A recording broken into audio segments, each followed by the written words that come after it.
An estimated 3,000 people have been left homeless after a fire swept through the Site 5 informal settlement in Dunoon.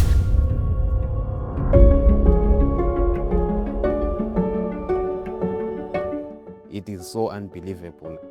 Ayikhonakala ukubonakala nje ubana kwenzeke kanjani. Almost 5 kilometers uhamba nje lo mlilo lo. So it was very strange.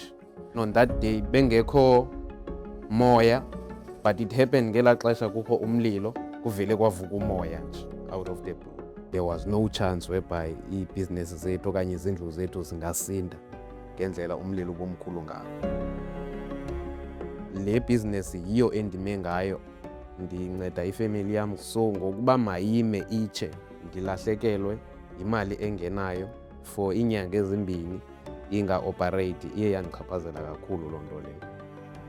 Apha kutshe my one laptop, kwatsha i-desktop ezi-2, kwatsha ii-printers about 4, ipresser ne-vinyl cutter. Bendisekwishock yomlilo.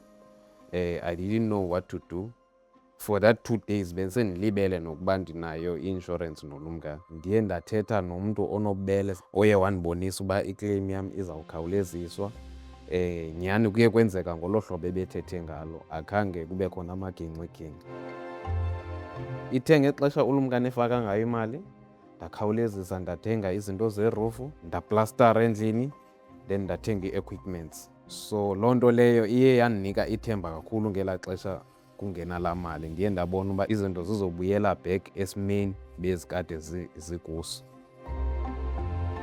Ibhizinesi yethu irana i-paperwork, i-CVs, soft copies, hard copies, emailing, ibhala imoto, and also ndirana ne-community WhatsApp group whereby ndifaka i-job opportunities. Siluncedo nje kwi-community. Nolumkani ke usincedile ngokuba asiphakamise njengoba bekutshile. Ngaphandle kolumkani ndicinga uba ibhizinesi yam ngeyingekho khona ngoku.